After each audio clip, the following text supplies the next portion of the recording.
नमस्कार, मैं मोनिका स्वागत करती हूँ आपका अपने YouTube channel study with Monica में। इस चैप्टर में हम बात करने वाले हैं क्लास 12th हिस्ट्री के हमारे 11th चैप्टर के बारे में। 1857 का जो आंदोलन है उस पे बेस्ड है ये हमारा सारा जो चैप्टर है। इससे पहले वाली ये हमारी सेकंड वीडियो है। पहले वाली वीडियो में हमने देखा था कि किस तरह मेरठ से जो है ये क्रांति भड़की थी, वहाँ से ये विद्रोह जो है इसकी शुरुआत हुई थी। फिर जो है दिल्ली और पूरे उत्तर भारत में ये जो है क्रांति फैल गई थी और अलग अलग जगह पर अलग अलग नेताओं ने इसका नेतृत्व किया था। इसी को कंटिन्यू करते हैं अब हम। अफवाहें और भविष्यवाणियाँ। देखिए, ये कहा जाता है कि ये जो विद्रोह फैला था ये एक अफवाह पे बेस्ड था, कि भाई एक अफवाह फैलाई गई थी जिसके पीछे जो है सैनिक थे, उन्होंने विद्रोह किया। अब हम देखेंगे कि वो अफवाह क्या थी। तरह तरह की अफवाहों और भविष्यवाणियों के जरिए लोगों को उठ खड़ा होने के लिए उकसाया जा रहा था। देखिए, जो अंग्रेज हैं वो क्या कह रहे हैं कि भाई तरह तरह की अफवाहें फैलाई गई, भविष्यवाणियाँ की गई। कि भाई भविष्यवाणी क्या थी? भविष्यवाणी ये थी कि भाई जो अब अंग्रेज जो है वो इस भारत को जो है छोड़कर जाने वाले हैं, अब इनको यहाँ से जाना पड़ेगा। तो इस तरह की भविष्यवाणियाँ की गई, कुछ अफवाहें फैलाई जिससे ये जो है विद्रोह भड़का, लोगों को जो है भड़काया गया, उकसाया गया विद्रोह करने के लिए। मेरठ से दिल्ली आने वाले सिपाहियों ने बहादुर शाह को उन कारतूसों के बारे में बताया था जिन पर गाय सुअर की चर्बी लिपटे कारतूस को उनको दांतों से खींचने पर जो अंग्रेज हैं उनको मजबूर कर रहे थे। अब क्या है, सबसे पहली अफवाह यही मानी जाती है जहाँ से इस क्रांति के इस विद्रोह की शुरुआत हुई थी कि भाई मेरठ में जो दिल्ली आने वाले जो सिपाही थे उन्होंने जो बहादुर शाह द्वितीय जो उस समय मुगल शासक थे उनको बताया कि भाई हमें जो है, हम सिपाहियों को ऐसी राइफ़ल्स, ऐसे कारतूस दिए गए हैं कि जिनका जो है हमें मुंह से उनको छीलना पड़ता है, तब उनको प्रयोग करना पड़ता है। और जब हम उसको मुंह से छील रहे हैं तो ये कहा जा रहा है कि इसके जो है, इस पर जो है गाय और सूअर की चर्बी का जो है लेप किया गया है। अब इससे क्या होगा? इससे तो हमारा धर्म भ्रष्ट हो जाएगा अगर हम इसको मुंह में डालेंगे तो उनका कहना था कि वे अगर इन कारतूसों को मुंह से लगाएंगे तो उनकी जाति और मजहब जो है दोनों भ्रष्ट हो जाएंगे। सिपाहियों का इशारा किसकी तरफ था? एनफील्ड राइफल्स के उन कारतूसों की तरफ था जो उन्हें हाल ही में दिए गए थे। मतलब ऐसी एनफील्ड राइफल जो अभी अभी उनको दी गई हैं प्रयोग करने के लिए। ये कहा जा रहा है कि उनके जो है ऊपर जो है चर्बी लगी हुई है गाय सूअर की। अब उन्होंने जो है इसका विद्रोह किया, इसका विरोध किया और उन्होंने इसका प्रयोग करने से मना कर दिया। अब इसको ये अंग्रेज जो है वो अफवाह मान रहे हैं और ये कह रहे हैं कि भाई इस अफवाह का जो है स्रोत जो है वो ढूंढा जा सकता है कि ये अफवाह फैली कहाँ से। Rifle instructions. देखिए, ये इनकर्शन नहीं है, इंस्ट्रक्शंस डिपो के कमांडेंट कैप्टन राइट जो थे उन्होंने एक रिपोर्ट लिखी कि दमदम स्थित शस्त्रागार में, दमदम एक जगह है वहाँ पर जो शस्त्रागार था जहाँ पर हथियार रखे थे, वहाँ पर काम करने वाला एक नीची जाति का एक खलासी था। उसने क्या कहा कि वे 1 जनवरी 1857 के तीसरे हफ्ते में एक ब्राह्मण सिपाही को उसने कहा कि भाई मुझे पानी पिला दो अपने लोटे से। तो जो ब्राह्मण सिपाही था उसने अपने लोटे से पानी पिलाने से उसको मना कर दिया और ये कहा कि भाई तुम तो नीची जाति के हो, अगर तुम मेरे लोटे को छुओगे तो ये लोटा मेरा अपवित्र हो जाएगा, मैं तो तुम्हें पानी नहीं पिलाऊंगा। तो रिपोर्ट के मुताबिक इस पर खलासी ने जवाब दिया कि जल्दी तुम्हारी जाति तो भ्रष्ट होने वाली है, क्योंकि अब तुम्हें सुअर और गाय की चर्बी वाले कारतूस को मुंह से खींचना पड़ेगा। तो उस खलासी ने जब उस ब्राह्मण सैनिक को ये कहा कि अब तुम्हारा धर्म तो वैसे ही भ्रष्ट होने वाला है कि भाई तुम्हें जो है चर्बी वाले जो कारतूस है उनको जो है मुंह से खींचना पड़ेगा, तब तुम उसको प्रयोग कर पाओगे। तो यही कहा जाता है कि ये अफवाह फैली वहाँ से, जो पूरी जो है क्रांति की जड़ थी। इस रिपोर्ट की विश्वसनीयता के बारे में कहना मुश्किल है। देखिए, पता नहीं कि भाई ये जो रिपोर्ट है ये सही है या नहीं, ऐसा कुछ हुआ भी था या नहीं, लेकिन इसमें कोई शक नहीं कि जब एक बार अफवाह फैलना शुरू हुई तो अंग्रेज़ों के तमाम आश्वासनों के बावजूद इसे ख़त्म नहीं किया गया और सिपाहियों को इसने जो है गुस्से से भर दिया। देखिए, ये नहीं पता कि भाई ये बात सच है या नहीं, लेकिन जब एक बार ये अफवाह, ये बात फैलनी शुरू हो गई तो अंग्रेज़ों ने खूब आश्वासन दिया, मतलब भरोसा दिलाया सिपाहियों को कि नहीं, ऐसा नहीं है, इस पर जो है कोई भी जो है मांस की लेपिंग जो है, कोटिंग जो है नहीं की गई। तो उन्होंने कहा कि भाई ऐसा नहीं है, लेकिन जो सिपाही थे वो उनकी बात मानने को तैयार नहीं हुए। वो जो है बहुत ज़्यादा गुस्से में जो है भर गए थे और उन्होंने अपना विद्रोह जो है वो शुरू किया। 1857 की शुरुआत तक उत्तर भारत में यही एक अफवाह नहीं थी। अब ये कह रहे हैं कि सिर्फ एक यही रीज़न नहीं था, यही अफवाह नहीं है, और भी बहुत सारे रीज़न थे। यह अफवाह जोरों पर थी कि अंग्रेज सरकार ने हिंदू मुसलमानों की जाति और धर्म को नष्ट करने के लिए एक भयानक साजिश रच ली है। अफवाह फैलाने वालों का कहना है कि इसी मकसद को हासिल करने के लिए अंग्रेज़ों ने बाजार में मिलने वाले आटे में गाय और सूअर की हड्डियों का चूरा मिला दिया है, जो छावनी में सिपाहियों और आम लोगों ने उसको जो है छूने से इनकार कर दिया। अब ये क्या कह रहे हैं कि भाई एक कारतूस वाली अफवाह नहीं थी, एक अफवाह और फैली। वो क्या थी? लोगों ने अफवाह फैलानी शुरू कर दी कि भाई जो छावनी में जो सिपाही हैं उनको जो रोटियां दी जा रही हैं उसका जो आटा है उसमें भी अंग्रेज़ों ने गाय और सूअर की हड्डियों का चूरा मिला दिया है, ताकि उनके वो धर्म को भ्रष्ट कर सकें। इससे जो सिपाही थे वो और ज़्यादा गुस्से में भर गए, अंग्रेज़ों के खिलाफ हो गए और उन्होंने अपना आंदोलन शुरू कर दिया।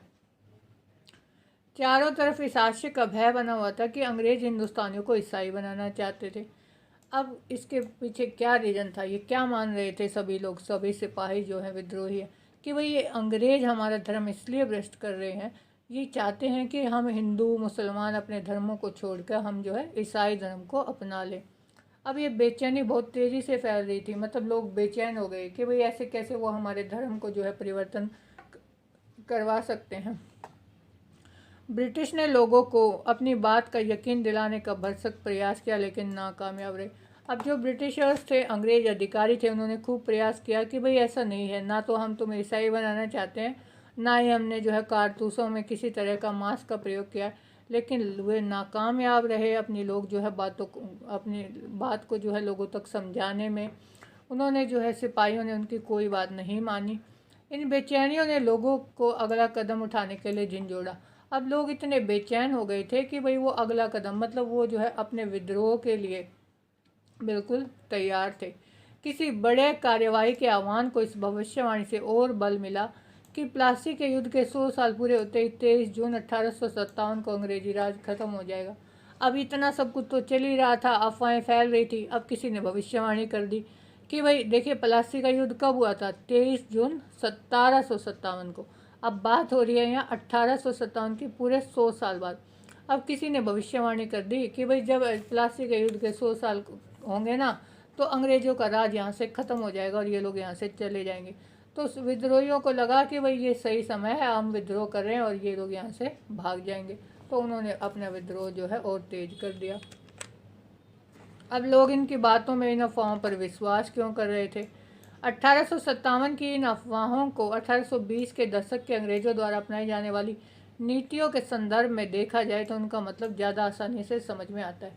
अब क्या है कि जो 1857 में जो अंग्रेज हैं जो नीतियाँ अपना रहे हैं, उनका जो है इनको कोरिलेट किया 1820 के साथ, जब जो लॉर्ड विलियम बेंटिक था, उसने यहाँ पर पश्चिमी सभ्यता का खूब प्रचार प्रसार किया। वो क्या कह रहा था कि भाई मैं यहाँ पश्चिमी शिक्षा देना चाहता हूँ, लोगों को स्कूल कॉलेजेस खुलवाए, लेकिन उसके पीछे उनका मकसद क्या था? उनका मकसद ये था कि पढ़े लिखे जो है क्लर्क पैदा करना, कि भाई ये लोग अच्छे से पढ़ जाएंगे, अंग्रेजी भाषा सीख जाएंगे हिंदुस्तानी, तो हमारे लिए ये जो है सस्ते दामों पर काम करेंगे। तो लोग ये समझ रहे थे कि अब फिर इनकी जो है कोई ना कोई चालबाजी है इसके पीछे। जैसा कि आपको मालूम होगा कि Lord governor general William Bentinck के नेतृत्व में उसी समय से ब्रिटिश सरकार पश्चिमी शिक्षा, पश्चिमी विचारों, पश्चिमी संस्थानों के जरिए भारतीय समाज को सुधारने के लिए खास तरह की नीतियाँ लागू कर रही थी। यही है कि भाई वो चाहते थे कि यहाँ पश्चिमी सभ्यता का प्रचार प्रसार हो, इन लोगों को जो है शिक्षा मिल जाए। अब भारतीय समाज के कुछ तबकों की सहायता से उन्होंने अंग्रेजी माध्यम के स्कूल, कॉलेज और विश्वविद्यालय यहाँ पर स्थापित कर दिए थे। कुछ तबकों की सहायता क्या मतलब है कि भाई कुछ अमीर लोग या फिर जो इन जो है ब्रिटिशर्स से प्रभावित थे, इनका साथ देते थे, उनकी जो है हेल्प मिली इनको, और उन्होंने यहाँ पर स्कूल कॉलेज स्थापित कर दिए, यूनिवर्सिटीज़ बनवा दी, जहाँ पर ये विज्ञान और कला के बारे में पढ़ाने लगे। अंग्रेज़ों ने सती प्रथा ख़त्म करने के लिए, देखिए 1829 में सती प्रथा को कब ख़त्म किया था? 1829 में। और हिंदू विधवा विवाह को वैधता देने के लिए कानून बनाए थे। तो जो 1820 का दशक था, जो भी कार्यवाही अंग्रेज़ों ने की, तो लोगों ने 1857 में उसको याद किया। शासकीय दुर्बलता और दत्तकता को अवैध घोषित कर देने जैसे बहानों के जरिए अंग्रेजों ने न केवल अवध, सतारा जैसी बहुत सारी रियासतों को भी अपने कब्जे में ले लिया था। अब 1820 के दशक की बात है, अंग्रेजों ने क्या किया था। शासकीय दुर्बलता, जो शासक कमज़ोर थे, और दत्तकता का मतलब क्या है, जो लॉर्ड डलहौजी थे, उन्होंने जो लैप्स की नीति अपनाई थी कि भाई कोई जो शासक है, अगर उसका जो है वंशज नहीं, उसका जो है अपना बेटा या पुत्र नहीं है, तो वो दत्तक पुत्र यानी गोद नहीं ले सकता किसी को भी, और उसका जो राज्य है वो अंग्रेज जो है हड़प लेते थे। इस तरह से अवध, सतारा, झांसी, बहुत सारी रियासतें जो थी, अंग्रेज़ों ने ये दत्तकता का जो कानून जो उन्होंने बनाया था, उसी के बल पर जो है बहुत सारी रियासतों को अंग्रेजी साम्राज्य में मिला लिया था। जैसे ही ऐसी कोई इलाका उनके कब्जे में आता, अंग्रेज वहाँ अपने ढंग से शासन व्यवस्था, अपने कामों के विवादों के निपटारे, भू राजस्व वसूली व्यवस्था लागू कर देते, और भारत के लोगों का इनके ऊपर बहुत गहरा असर हुआ। अब कोई भी इलाका उनको ऐसा मिला जहाँ का जो कोई अगर वंश नहीं है आगे राजा का, तो ऐसे राज्य को जब वे अपने अधिकार में ले लेते थे अंग्रेज, तो वहाँ पर जो वो अपने नियम, अपने कानून चलाते थे, अपने ढंग से शासन व्यवस्था वो चलाने लग जाते थे। और जो भू राजस्व प्रणाली है, जो ज़मीन है वहाँ की, उसके ऊपर किस तरह से टैक्स लगाना है, कर लगाना है किसानों पर, तो सारे नियम उन्होंने अपने बना लिए थे। इससे जो लोग हैं उनके ऊपर काफ़ी गहरा असर पड़ा। वे जो वहाँ के जो आम लोग थे, आम जनता थी, वो इस बात से जो है कभी भी खुश नहीं होती थी। अब लोगों को लगता था कि जिन चीज़ों की वे कदर करते थे, किसकी कदर करते थे, भाई वे जो देसी राजा होता था, अपना वहाँ का अपनी शासन व्यवस्था थी, उसकी वो कदर करते थे, जिनको वो पवित्र मानते थे, चाहे वे राजे रजवाड़े हों या सामाजिक धार्मिक रीति रिवाज या भू स्वामित्व लगान अदायगी की प्रणाली, तो को ख़त्म करके एक ऐसी व्यवस्था लागू की जा रही थी जो ज़्यादा पराई और दमनकारी थी। अब लोगों का मानना क्या है कि भाई ये अंग्रेज़ जो है, ये हमारे जो है रियासतों पर कब्जा कर रहे हैं, यहाँ अपने जो है नियम कानून चला रहे हैं, तो हम इनसे खुश नहीं हैं। हमारे लिए तो हमारी चीज़ें जो है अच्छी थी, हमारा जो देसी राजा था उसके जो सामाजिक धार्मिक उसके राज्य में जो रिवाज थे, चाहे वो भू स्वामित्व हो या फिर लगान टैक्स देने की जो प्रणाली है, हमारा जो राजा था उसकी अच्छी थी। अब जो ये शासन व्यवस्था जो अंग्रेज हमारे ऊपर चला रहे हैं, ये जो है पराई भी है, मतलब इसमें हमें जो है कोई अपनापन भी नज़र नहीं आता, और ये दमनकारी भी है, ये हम लोगों का शोषण भी कर रही है ये प्रणाली। ऐसे हालात में अनिश्चित अफवाहों को रातों रात बल मिला और फैलने लगी। अब जब इतना सब कुछ हो रहा था, लोग जो है इतने खफा थे अंग्रेज़ों से, तो जो भी बात फैलती थी, जो भी अफवाह फैलती थी, वो जो है बहुत जल्दी जो है एक बड़े स्तर पर, बड़े क्षेत्र में फैल जाती थी। 1857 के विद्रोह के आधार का विस्तार से पता लगाने के लिए आइए अवध की नज़दीकी से अध्ययन करें। अवध जो है वो 1857 की जो क्रांति है उसका नाटकीय केंद्र था। अब हम बात करेंगे अवध के बारे में कि किस तरह से अवध का जो है अंग्रेजी शासन में विलय हुआ। अंग्रेज़ों ने अवध को अपने जो है अधिकार में ले लिया, और वहाँ के लोगों ने किस तरह से विद्रोह किया, और 1857 की जो क्रांति थी इसको बल मिला। एक गिलास फल यह एक दिन हमारे मुंह में आकर गिरेगा। देखिए ये एक कहावत है, ये किसने कही थी, लॉर्ड डलहौजी ने। 1851 में गवर्नर जनरल लॉर्ड डलहौजी ने अवध की रियासत के बारे में कहा था कि यह गिलास फल एक दिन हमारे मुंह में आकर गिरेगा, मतलब कि ये जो रियासत है अवध की, ये एक दिन हमारे हाथों में, हमारे कब्जे में आ जाएगी। और हुआ भी ऐसा ही। 5 साल बाद 1856 में इस रियासत को औपचारिक रूप से ब्रिटिश साम्राज्य को जो है घोषित कर दिया गया। देखिए 51 में उसने बात कही, और 5 सालों में इसने जो है अंग्रेज़ों ने इसको जो है अवध को अपने नियंत्रण में ले लिया था। किस बेस पे लिया था, सहायक संधि उसके ऊपर थोप दी थी। सहायक संधि क्या है, सहायक संधि किसने लागू की थी, 1793 में जब ये गवर्नर जनरल हमारे बनकर आए थे, तो जो लॉर्ड वेलेज़ली था उसने जो है ये सहायक संधि जो है भारत में लागू की थी। उसका सहायक संधि का बेस क्या था कि जो भी रियासत होती है, अगर कोई राजा अगर मान जाए तो ये क्या करते थे, उसके साथ एक मित्रतापूर्ण संधि कर लेते थे और ये कहते थे कि भाई आप जो है अपनी जो सेना है उसको हटा दो यहाँ से और अंग्रेज़ों की जो सेना है उसको अपने राज्य में रखो, लेकिन उसका जो खर्चा होगा सारा, उस सेना का जो रख रखाव का जो भी खर्चा है वो कौन उठाएगा, वो उस रियासत का राजा उठाएगा। अब वो सेना क्या करेगी, जो अंग्रेज़ी सेना है वो उस राज्य की रक्षा करेगी बाह्य आक्रमणों से। तो इस तरह से वो सहायक संधि जो है कर लेते थे और इस तरह की जो संधि जो सबसे पहले जो है किसने जो है अपनाई थी, हैदराबाद का जो निज़ाम है उसने स्वीकार की थी अंग्रेज़ों की सहायक संधि। उसके बाद तो जो ये अंग्रेज़ हैं मजबूरन जो है थोप देते थे, किसी न किसी बहाने से अपनी सेना उस राज्य में स्थापित कर लेते थे और धीरे धीरे क्या करते थे, उस राज्य पर ही अपना कब्जा कर लेते थे।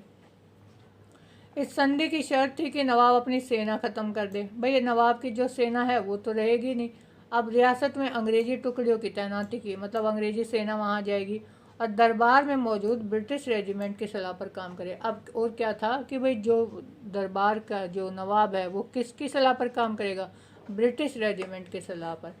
अपनी सैनिक ताकत से वंचित हो जाने के बाद नवाब अपनी रियासतों में कानून व्यवस्था बनाए रखने के लिए दिनों दिन अंग्रेज़ों पर निर्भर होते जा रहे थे। अब देखिए उनकी अपनी सैनिक व्यवस्था तो रही नहीं, अंग्रेज़ी सैनिक वहाँ पर आ गए थे। अब जो भी रियासत के नियम कानून थे उनके लिए भी वो जो है जो नवाब था वो अंग्रेज़ों के ऊपर निर्भर होने लगा था। ताल्लुकदारों पर उसका कोई नियंत्रण नहीं रहा था। देखिए जो ताल्लुकदार मैंने आपको बताया जो ज़िले के स्वामी होते हैं वो उनके ऊपर भी कोई नियंत्रण नहीं रहा। अवैध कब्जे में अंग्रेज़ों की दिलचस्पी बढ़ती जा रही थी और इस तरह से इस सहायक संधि का हवाला देते हुए जो अंग्रेज़ थे उन्होंने जो है ये अवैध कब्जे करने शुरू कर दिए थे। अब उनको लग रहा था कि वो धीरे धीरे जो है पूरे भारत पर अपना नियंत्रण कर लेंगे।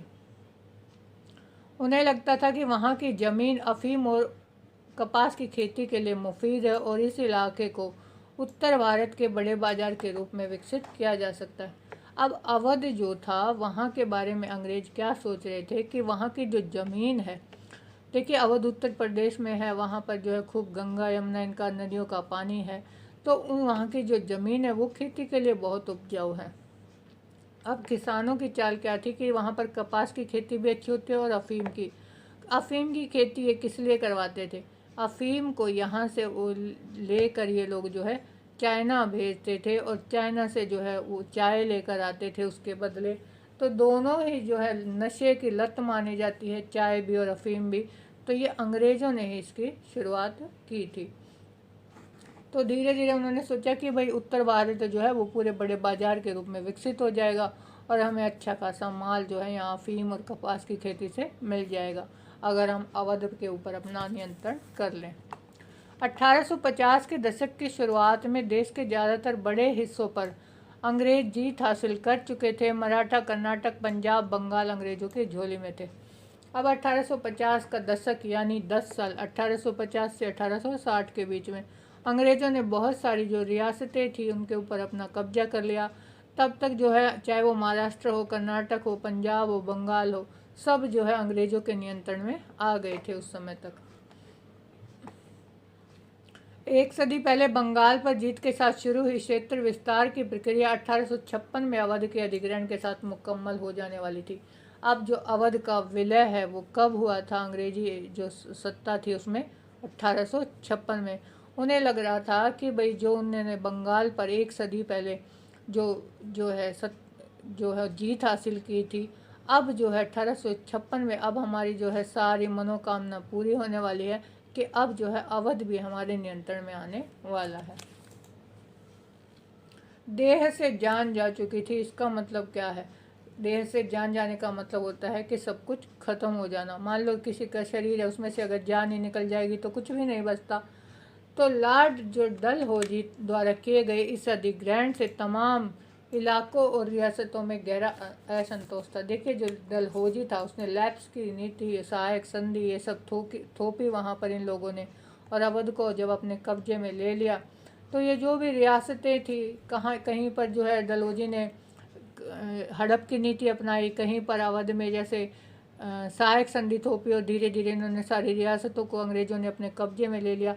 तो अब जो रियासतों के लोग थे उनके अंदर बहुत ज़्यादा गुस्सा भर गया था इस चीज़ को लेकर कि भाई धीरे धीरे ये तो हमारे जो है सारे क्षेत्रों पर अपना नियंत्रण करते जा रहे हैं। लेकिन इतना गुस्सा कहीं नहीं था जैसा उत्तर भारत की शान कहे जाने वाले अवध की रियासत में था। देखिए, गुस्सा तो सभी रियासतों में था, लेकिन सबसे ज़्यादा लोग जो गुस्से में थे वो कहाँ के थे? अवध के लोग थे। यहाँ के जो नवाब थे वाजिद अली शाह को ये कहते हुए गद्दी से हटाकर कोलकाता निष्कासित कर दिया गया कि वह अच्छी तरह शासन नहीं चला रहा है। अब जो अंग्रेज़ थे, देखिए वो कितने शक्तिशाली हो गए थे, इस तरह से वो कब्जा कर रहे थे कि यहाँ का जो नवाब था वाजिद अली शाह, ये कहकर उसको निष्कासित, कोलकाता निष्कासित मतलब कोलकाता भगा दिया, उसको यहाँ से निकाल दिया अवध से और कोलकाता भेज दिया। और ये कहा कि भाई ये ठीक, अब जो है ठीक प्रकार से अपना कार्य नहीं कर रहा है, अपने शासन को ठीक तरह से नहीं चला रहा है। ब्रिटिश सरकार ने यह निष्कर्ष निकाल लिया कि वाजिद अली शाह लोकप्रिय नहीं थे और खुद ही उन्होंने ये फैसला ले लिया कि उन लोगों को कहा कि भाई आप जो है लोकप्रिय नेता नहीं हो, नवाब नहीं हो, कोई आपको पसंद नहीं करता। मगर सच यह है कि लोग उन्हें दिल से चाहते थे। जब वे अपने प्यारे लखनऊ से विदा ले रहे थे तो बहुत सारे लोग विलाप करते हुए कानपुर तक उनके पीछे गए। लेकिन अंग्रेज़ों की इस बात में कोई सच्चाई नहीं थी कि भाई वो लोकप्रिय नहीं था। जो लोग थे वहाँ के वो उसको बहुत पसंद करते थे और जब उसको बाहर निकाला जा रहा था, वहाँ निष्कासित किया जा रहा था कलकत्ता, तो जब वो लखनऊ से जा रहे थे तो बहुत सारे लोग उनके पीछे विलाप करते हुए, मतलब अपना दुख प्रकट करते हुए कानपुर तक उनके पीछे पीछे चले गए थे। नवाब के निष्कासन से पैदा हुए दुख और अपमान के इस व्यापक एहसास को उस समय के बहुत सारे प्रेक्षकों ने दर्ज किया। देखिए, जब नवाब को निकाला गया वहाँ से, तो जो लोगों क्या समझा गया कि भाई नवाब का जो है अपमान किया गया है, उस रियासत के लोगों का अपमान किया गया है। तो उन लोगों को जो दुख हुआ उसके बारे में बहुत सारे प्रेक्षक मतलब जिन लोगों ने इस पूरे घटनाक्रम को अपनी आँखों से देखा, तो उन्होंने दर्ज किया और इस तरह से कुछ जो है बातें लिखी। एक ने लिखा था कि देह से जान जा चुकी थी और शहर की काया बेजान थी। मतलब एक शहर जो है, जो अवध था, उसको एक जो है शरीर के रूप में देखा गया। एक काया क्या होती है? शरीर। तो ये देखा कि जब उस शरीर से जो है जान चली गई, जान किसको कहा गया है उस शरीर की? नवाब वाजिद अली शाह को। जब वो जान ही चली गई तो वो शहर जो है बेजान था। कोई सड़क, कोई बाजार ऐसा नहीं था जहाँ से जाने पर आलम के बिछड़ने पर विलाप का शोर न गूंज रहा हो। तो भाई क्या कह रहे थे लोग, मतलब वो जो प्रेक्षक है, जो जिसने इस घटना को देखा, वो क्या कह रहा है, अपने वर्णन किस तरह से कर रहा है कि भाई कोई भी सड़क, कोई भी बाजार, कोई भी जगह ऐसी नहीं थी जहाँ से जाने आलम, मतलब वो जो उनका प्रिय जो नवाब था वो जा रहा है, तो कहीं भी ऐसी जगह नहीं थी जहाँ पर विलाप का शोर के लोग जो है दुखी ना हो। नवाब के हटाए जाने से दरबार और उनकी संस्कृति भी खत्म हो गई। संगीतकारों, कवियों, कारीगरों, बावर्चियों, नौकरों, सरकारी कर्मचारियों और बहुत सारे लोगों की रोजी रोटी जाती थी। अब देखिए, नवाब को तो वहाँ से हटा ही दिया गया, तो क्या माना जाता है कि जो अवध की संस्कृति थी, जो अपने जो उनके रीति रिवाज थे, वे सब खत्म हो गए। बहुत सारे लोग थे जो दरबार में, कोई संगीतकार था, कोई कवि था, कोई कारीगर था, और जो वहाँ पर काम करने वाले बावर्ची थे, नौकर थे, या जो भी सरकारी कर्मचारी थे, उन सबको भी जो है साथ साथ नौकरी से हाथ धोना पड़ा, उनको दरबार से बाहर निकाल दिया। तो उनकी रोजी रोटी भी नवाब के साथ ही जाती रही। अब यह है कि फिरंगी राज का आना, एक दुनिया का खात्मा, कि भाई फिरंगी राज मतलब अंग्रेज जब यहाँ पर आए तो एक हमारी जो अपनी दुनिया थी उसका खात्मा कैसे हुआ।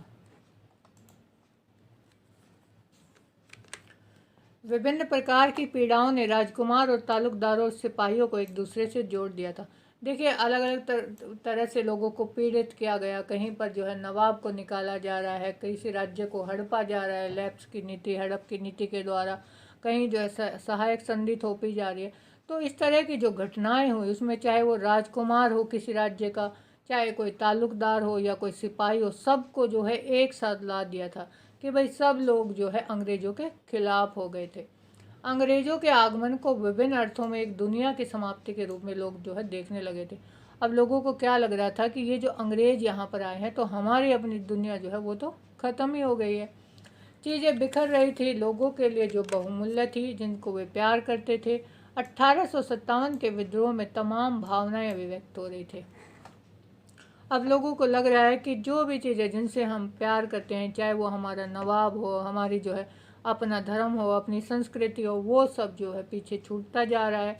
तो ये सारी भावनाएं जो 1857 का विद्रोह था उसमें हमें देखने को लोगों में खूब जो है मिल रही थी। अब जो ताल्लुकदार थे, देखिए वो बहुत शक्तिशाली थे। वहाँ पर किसी जो रियासत थी उनके पास अपनी सेना भी होती थी। ताल्लुकदारों के पास 12,000 तक पैदल सिपाही होते थे। अब छोटे मोटे जो ताल्लुकदार हैं उनके पास 200-200 सिपाहियों की टुकड़ियाँ होती थी। मतलब जो है ताल्लुकदारों का जो है अपना पूरा महत्व था, पूरे शक्तिशाली थे वो। लेकिन अंग्रेज़ों को ये बात रास नहीं आ रही थी। अंग्रेज़ ताल्लुकदारों की सत्ता को बर्दाश्त करने के लिए कतई तैयार नहीं थे। अंग्रेज़ नहीं चाहते थे कि भाई इनके पास इतनी पावर है, इनके पास इतने सैनिक हैं, एरिया इस तरह से इनके जो है कंट्रोल में है, तो वो लोग इस चीज़ को जो है बिल्कुल बर्दाश्त करने को तैयार नहीं थे। तो उन्होंने जो है अधिग्रहण के फ़ौरन बाद ताल्लुकदारों की सेवाएं बंद कर दी। जब किसी राज्य को किसी रियासत को अंग्रेज़ जो है अपने अधिकार में ले लेते थे तो क्या करते थे, वहाँ का जो ताल्लुकदार है उसकी सेवाएं बंद कर देते थे, मतलब उससे सारे अधिकार जो है वो छीन लेते थे। और उनके जो दुर्ग, मतलब उनके जो किले थे ताल्लुकदारों के, वे ध्वस्त मतलब नष्ट कर दिए जाते थे। ब्रिटिश भू राजस्व नीति ने ताल्लुकदारों की हैसियत व सत्ता को चोट पहुंचाई।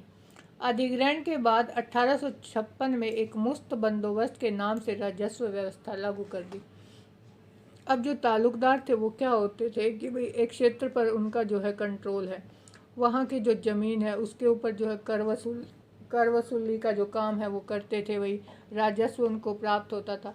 तो ये चीज़ भी अंग्रेज़ों से बर्दाश्त नहीं हुई। उन्होंने क्या किया, 1856 में एक मुफ्त बंदोबस्त मतलब एक स्थायी बंदोबस्त लागू कर दिया। वो क्या था कि भाई जो जमींदार थे ना, उनको ये कह दिया कि भाई ये जो एरिया आपके पास है इसका जो है एक टैक्स जो कर होता था वो नियत कर दिया कि भाई फिक्स आपको इतना देना ही पड़ेगा हमें।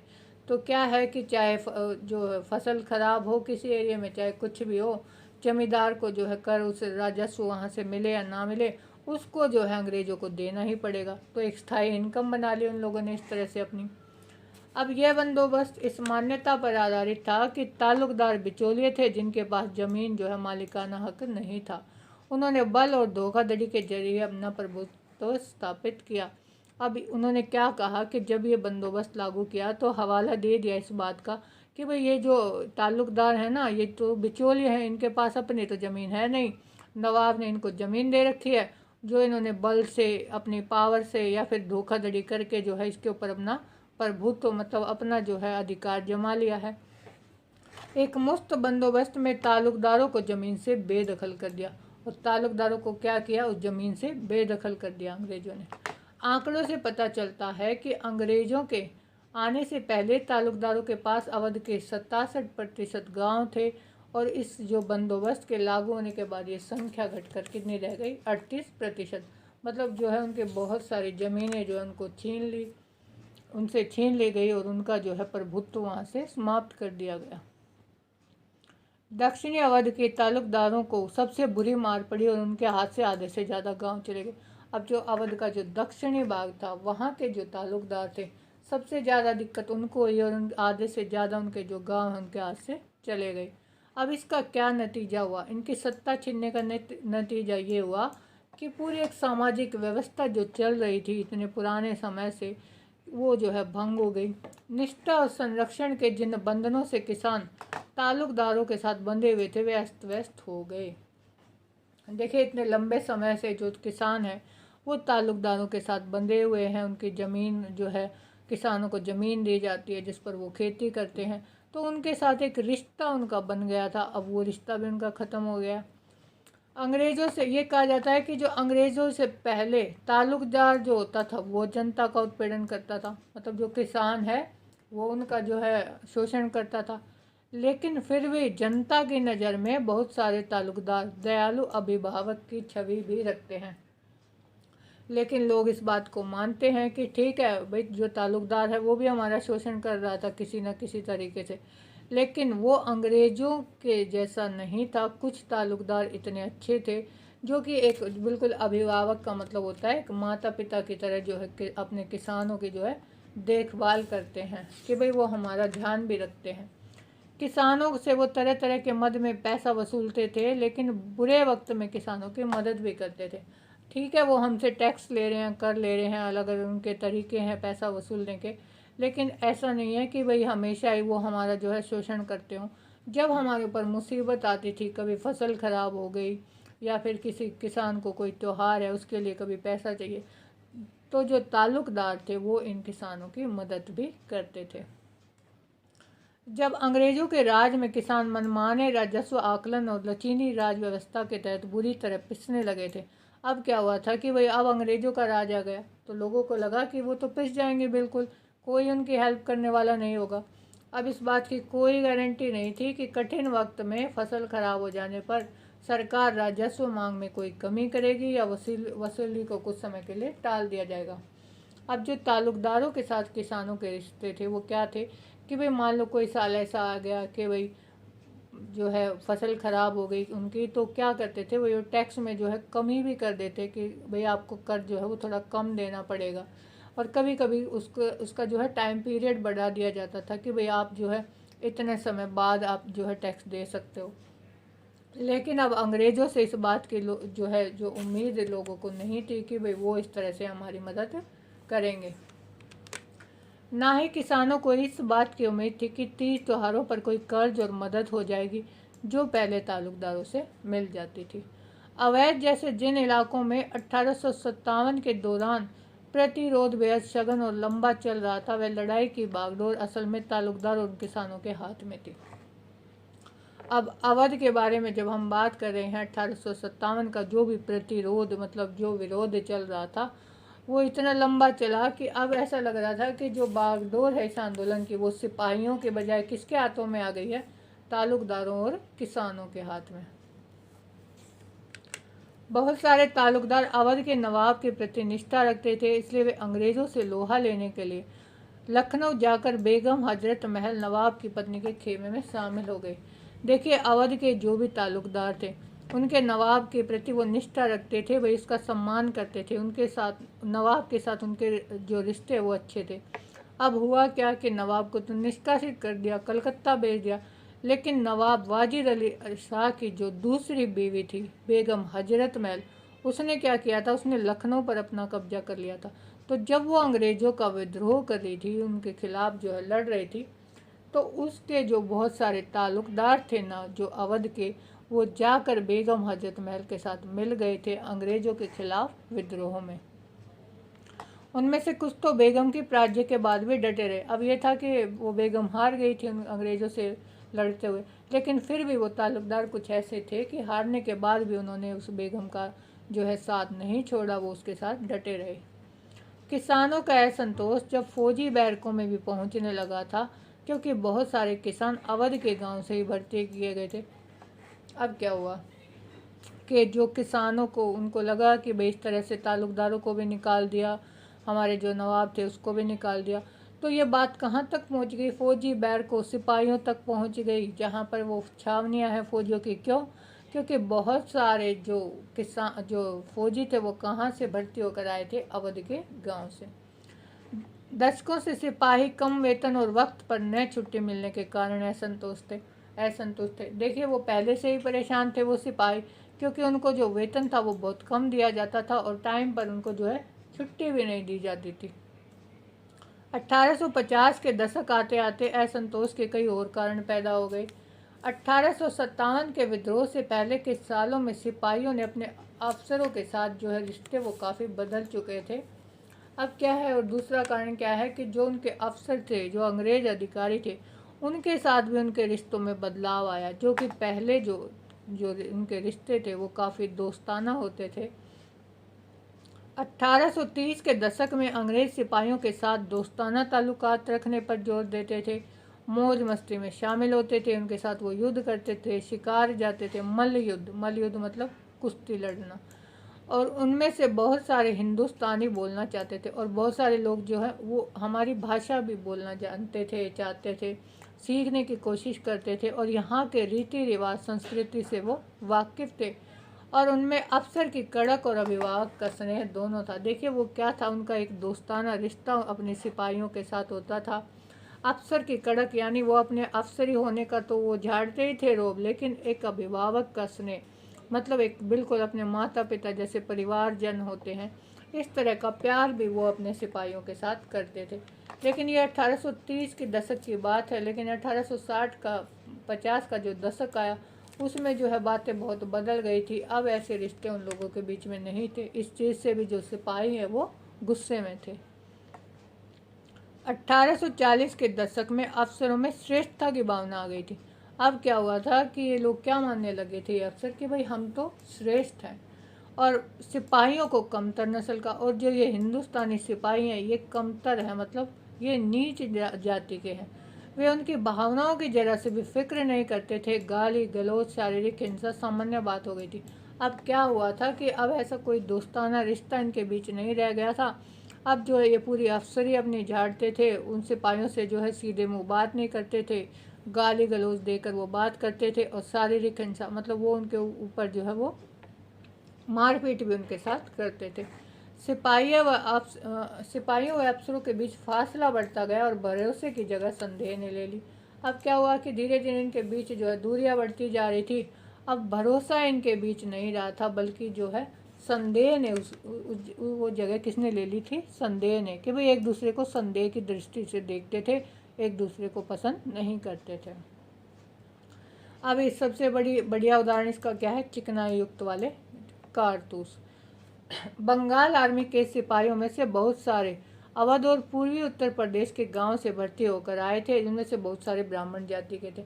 अब जो बंगाल आर्मी की हम बात कर रहे हैं तो वहाँ पर जो बहुत सारे जो सिपाही थे वो तो अवध और पूर्वी उत्तर प्रदेश के जो गांव थे वहीं से आए थे, वहीं के रहने वाले थे, ब्राह्मण जाति के वे सिपाही थे।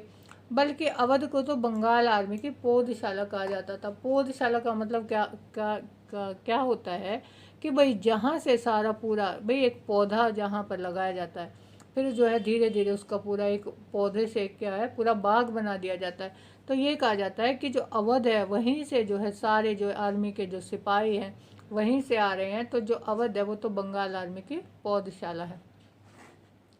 सिपाहियों के परिवार अपने इन बदलावों को देख रहे थे और उन्हें जो खतरा दिखाई दे रहा था वो जल्द इस सिपाही लाइनों में दिख रहा था। अब जो सिपाही हैं उनको भी ये बदलाव नज़र आ रहे थे कि भाई किस तरह से जो अंग्रेज हैं वो उनके ऊपर जो है अपना राजपाट जमा रहे हैं। और जो है अब सिपाही लाइनों में मतलब लोगों के बीच अब ये जो है बातें आने लगी थी, वो भी सिपाही जो है उनका विद्रोह करने लगे थे धीरे धीरे अंग्रेज़ों का।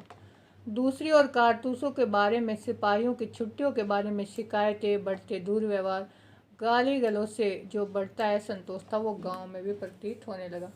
अब जो है गांव था वहां तक ये बातें पहुंच गई कि किस तरह से जो सिपाही हैं उनके साथ दुर्व्यवहार किया जाता है, ना उनको टाइम पे छुट्टी दी जाती है। तो जो गांव में रहने वाले लोग थे उनके अंदर भी इस बात को लेकर गुस्सा आ गया था। अब जो ये विद्रोही थे जो विद्रोह कर रहे थे अंग्रेज़ों का, ये क्या चाहते थे, बतौर विजेता कठिनाइयों, चुनौतियों और बहादुरी के बारे में अंग्रेज़ों की अपनी राय थी। वह विद्रोहियों को एहसान फरामोश व बर्बर लोगों का झुंड मानते थे। अब जो ये अंग्रेज़ थे ये क्या मानते थे कि जो लोग भी हमारा विद्रोह कर रहे हैं, जो भी ये सिपाही हैं, ये एहसान फरामोश है, मतलब हमारे इनके ऊपर इतने एहसान है और ये हमारा विद्रोह कर रहे हैं। और ये बर्बर का मतलब होता है जिसको भाई आप कह सकते हैं बिल्कुल कुछ भी ना पता हो, तुच्छ जाति का जो कहते हैं भाई घुमक्कड़, ऐसे ही इसको कुछ पता नहीं है, कुछ भी नॉलेज नहीं है, तो ये गवार है। तो ऐसा जो है अंग्रेज उन सिपाहियों को मानते थे। विद्रोहियों के कुचलने का मतलब यह भी था कि उनकी आवाज़ को दबा दिया जाए। अब वो क्या कोशिश करते थे कि जो भी विद्रोही हैं उनको कुचल दो और उनकी आवाज़ को दबा दो ताकि वो अंग्रेज़ों के खिलाफ अपनी आवाज़ ना उठा सकें। कुछ विद्रोहियों को ही इस घटनाक्रम के बारे में अपनी बात दर्ज करने का मौका मिला। देखिए कुछ ही विद्रोही ऐसे थे जिनको अपनी जो है बात रखने का मौका मिला, नहीं तो क्या होता था, उनको दबा दिया जाता था, कुचल दिया जाता था अंग्रेज़ों के द्वारा।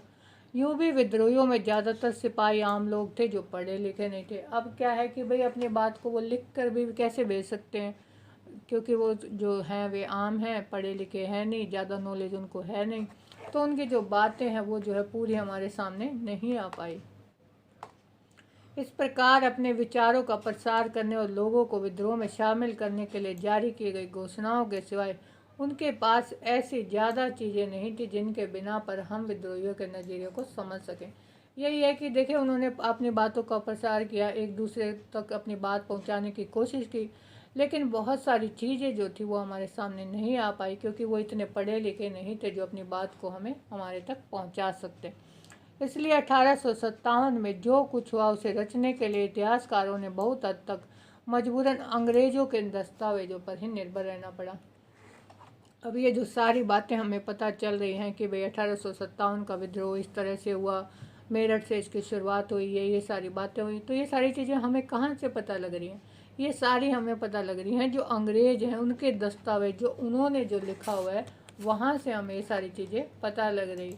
अब देखिए, सारी बातें हमें सच भी नहीं होंगी, क्योंकि जो अंग्रेज़ है वो सारी बातें सच जो थोड़ा ही हमारे सामने लेकर आएंगे। अब हम देखते हैं एकता की कल्पना। 1857 में विद्रोहियों द्वारा जारी की गई घोषणाओं में जाति और धर्म के भेद के बिना समाज के सभी तबकों का आह्वान किया गया। क्या था ये विद्रोह? कि जब ये विद्रोह शुरू हुआ, सिपाहियों ने इसको शुरू किया, तो इसमें किसी तरह का कोई वो नहीं था कि ये हिंदुओं द्वारा शुरू किया गया है या मुसलमानों के द्वारा शुरू किया गया है। ये सिपाही क्या चाह रहे थे कि चाहे कोई हिंदू है चाहे मुसलमान है, सब लोग एक साथ आगे आएँ, सब लोग एक साथ अंग्रेज़ों के खिलाफ आकर लड़ें। बहुत सारी घोषणाएं मुस्लिम राजकुमारों या नवाबों की तरफ से या उनके नाम पर भी जारी की गई।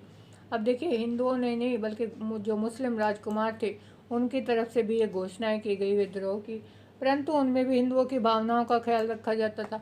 लेकिन जो मुस्लिम है, अगर है कोई घोषणा कर रहा है, कोई बात बोल रहा है, तो वो हिंदुओं की भावनाओं का भी ध्यान रखता था कि किसी तरह से उनकी भावनाओं को भी ठेस ना पहुँचे। इस विद्रोह को एक ऐसे युद्ध के रूप में पेश किया जा रहा था जिसमें हिंदू और मुसलमान दोनों का ही नफ़ा नुकसान बराबर था। अब क्या कहा गया कि भाई ये एक ऐसा युद्ध है, ऐसा संघर्ष है जिसमें हिंदू और मुसलमान दोनों का ही अगर नुकसान है तो दोनों का जो है वो बराबर होने वाला है। ये नहीं कि भाई यहाँ अंग्रेज आ गए तो वो सिर्फ हिंदुओं को ही जो है नुकसान पहुँचाएंगे या सिर्फ मुसलमानों को ही नुकसान पहुँचाएंगे। इश्तिहारों में अंग्रेज़ों से पहले के हिंदू मुस्लिम अतीत को संकेत किया जाता था और मुग़ल साम्राज्य के तहत विभिन्न समुदायों के अस्तित्व का गुणगान किया जाता था। अब जो भी जो विद्रोही थे, जो क्रांतिकारी थे, वे इश्तिहार निकलवाते थे, तो वो क्या दिखाते थे? भाई हिंदू मुस्लिम का जो अतीत रहा है, मुग़ल जो साम्राज्य था, जिसमें हमने देखा था कि अकबर ने सभी धर्मों का सम्मान किया था, सब लोगों के साथ न्याय किया था, तो ये सारी बातें वे छपवाने लगे थे ताकि जो लोग हैं उनमें एकता की भावना आ जाए और हिंदू मुस्लिम एक होकर जो है उनके खिलाफ, अंग्रेज़ों के खिलाफ विद्रोह करें। बादशाह के नाम से जारी की गई घोषणाओं का गौरवगान मोहम्मद और महावीर दोनों की दुहाई देते हुए जनता से इस लड़ाई में शामिल होने का आह्वान किया गया। देखिए, बादशाह कौन था? बहादुर शाह जफ़र। उसके नाम से जो भी घोषणाएं जारी की गई इस क्रांति के लिए, उसमें किसका नाम दिया गया? मोहम्मद और महावीर। महावीर हिंदुओं के जो है धर्मगुरु के रूप में माना और मोहम्मद मुसलमानों के, कि भाई आप दोनों के भगवान जो है इस चीज़ को जो है चाहते हैं कि वे दोनों एक साथ आएँ और अंग्रेज़ों के खिलाफ विद्रोह करें।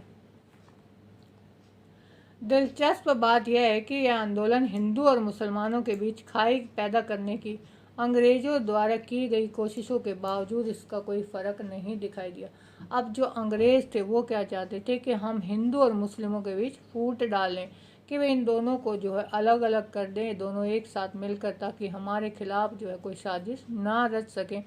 लेकिन उनकी जो ये साजिशें थी वो कामयाब नहीं हो पाए वो इस चीज़ में, और हिंदू मुस्लिमों को वो उस समय पर अलग नहीं कर पाए।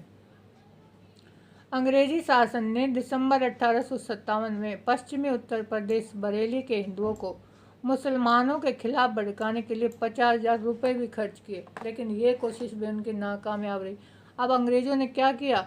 जो बरेली जो जगह थी वहाँ पर हिंदू मुसलमानों के बीच झगड़ा करवाना चाहा। इसके लिए उन्होंने पैसे भी खर्च किए 50,000 रुपये, लेकिन फिर भी वो कामयाब नहीं हो पाए। उत्पीड़न के प्रतीकों के खिलाफ। अब जो उत्पीड़न के प्रतीक थे कि भाई जो शोषण किया गया उसके प्रतीक के खिलाफ क्या था। घोषणाओं में ब्रिटिश राज से संबंधित हर चीज़ को पूरी तरह खारिज किया जा रहा था। अब विद्रोही जो भी घोषणा कर रहे थे वो क्या कर रहे थे कि जो भी चीज़ ब्रिटिशर्स से संबंधित है उसको वो बिल्कुल विद्रोह कर रहे थे, खारिज कर रहे थे। देशी रियासतों पर कब्जे और समझौते का उल्लंघन करने के लिए अंग्रेजों की निंदा की जाती थी।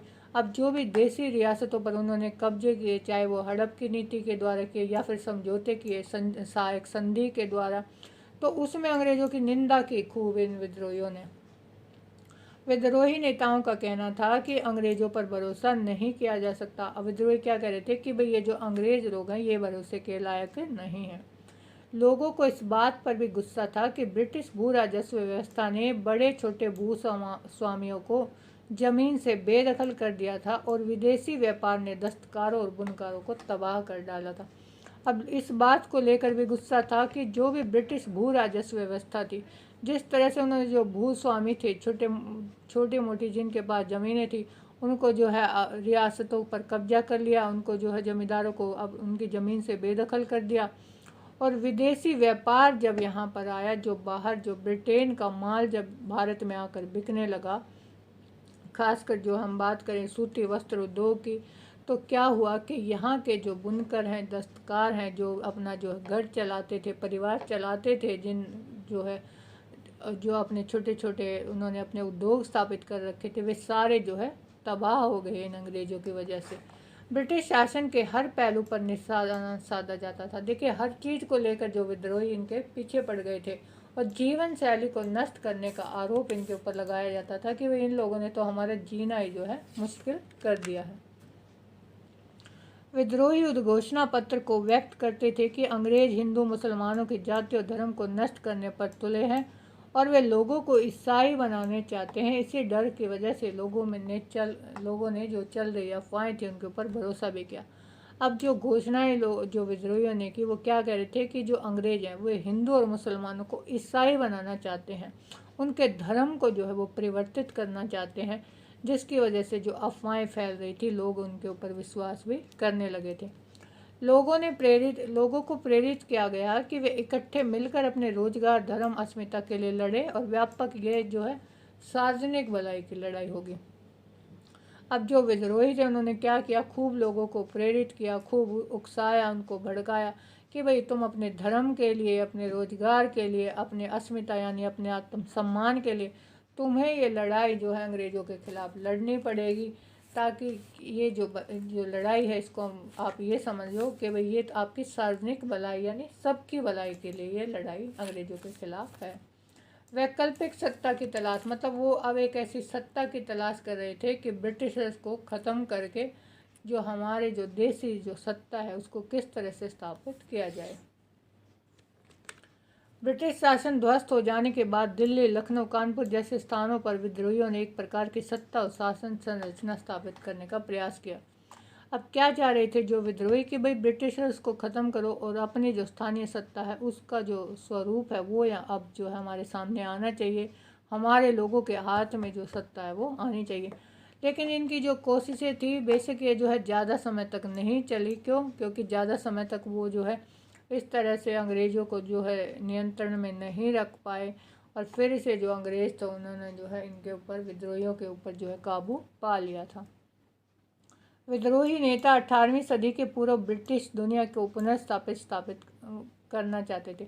अब जो विद्रोही थे वो क्या चाहते थे कि जो 18वीं सदी से पहले जो पूर्व ब्रिटिश दुनिया के ब्रिटिशर्स जब यहाँ पर नहीं आए थे तो जिस तरह से जो हमारा समाज चलता था वो वैसा ही चले।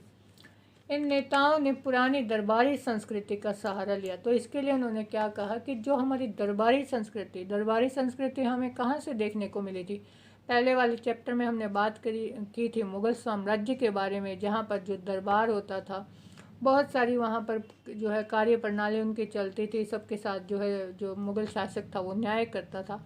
तो ये विद्रोही चाहते थे कि वे इस तरह से जो हमारा पहले जो शासन चल रहा था जिस तरीके से वैसे ही दोबारा से चले। विभिन्न पदों पर नियुक्तियाँ की, भू राजस्व वसूली और सैनिकों के वेतन के भुगतान का इंतजार किया गया। अब क्या था कि उस समय पर जो है नियुक्तियाँ होती थी, भू राजस्व प्रणाली चलती थी, सैनिकों के वेतन जो था वो जो था जिस तरीके से दिया जाता था, तो भुगतान का इंतज़ार किया गया। मतलब अब वो इंतज़ार कर रहे थे कि जो सारी कार्य प्रणाली है वो पहले की तरह चले। लूटपाट बंद करने के लिए हुक्मनामे जारी किए गए। उन्होंने कहा कि भाई अब जो है लूटपाट जो है बंद कर दो, विद्रोहियों ने कहा।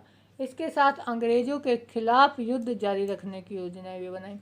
अब वो कह रहे हैं कि वे लूटपाट तो बंद कर दो, लेकिन जो अंग्रेज़ हैं उनके खिलाफ हमें लड़ना है, उनके खिलाफ हमें युद्ध जो है जारी रखना है। इस तरह की जो प्लानिंग हमें करनी है। इन सारे प्रयासों में विद्रोही 18वीं शताब्दी के मुगल जगत से प्रेरणा ले रहे थे, और यह जगत उन तमाम चीज़ों का प्रतीक बन गया था जो उनसे छिन चुके थे। अब विद्रोही किन चीज़ों का हवाला दे रहे थे कि भाई हमें जो है अपना पुराना वाला जो समय है वो वापस लेकर आना है। कि 18वीं शताब्दी में जिस तरह से जो मुग़ल थे, मुग़लों का शासन चल रहा था यहाँ पर, वो फिर भी जो है हमारे लिए दयालु थे, सभी धर्मों का सम्मान कर रहे थे। लेकिन ये ब्रिटिशर्स जो है ये तो हमारे ऊपर जो है अब नियंत्रण करते जा रहे हैं, हमें कब्जे में लेते जा रहे हैं, हमारे ऊपर शोषण कर रहे हैं, और बहुत सारी चीज़ें जो हैं वो हमसे छिन गई हैं। तो आज के लिए बस इतना ही। अपना बचा हुआ जो पार्ट है अगला आगे जो चैप्टर का वो हम देखेंगे अपने नेक्स्ट वीडियो में।